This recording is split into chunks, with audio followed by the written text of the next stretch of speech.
سلام دوستان عزیز. امروز اومدیم با یه آموزش جدید. میخوایم این آموزش بدیم که بتونید دیگه راحت نقاشی بکشید بدون هیچ غلطی. اینجا یه برنامه داریم ما ARVR که اینو میتونید از گوگل پلی دانلود کنید. برنامه خیلی خوبیه. الان بریم داخلش نشونتون بدم. و لطفا ما رو سابسکرایب کنید و لایک یادتون نره و از ما حمایت کنید. چون که ما محتاج حمایت های شما هستیم. وارد برنامه میشیم. ARVR Driving این اسم برنامه هست. اولش یه سری تبلیغات نشون میده، اینا مهم نیست.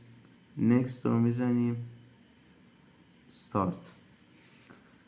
الان اینجا یه سری قابلیت داره این که با اینا میتونید نقاشی خودتون رو بکشید.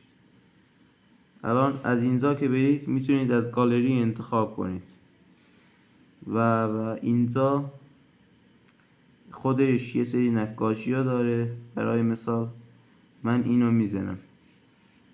شما باید دوربین گوشین طوری قرار بدید که با تقریبا 50-60 سانت بالاتر از یک کاغذ باشه و دوربین شما کاغذ رو بگیره.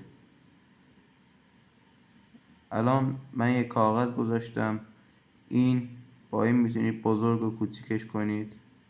الان این کاغذ گذاشتم، من با مدادم اینجوری میتونم روی این خط بکشم. این خطی که این گذاشته اینجوری. ممنون که ویدیو ما رو دیدید. لطفاً ما رو حمایت کنید. لایک یادتون نره و زنگوله بالا رو بزنید که ویدیو جدید گذاشتیم خبردار بشید.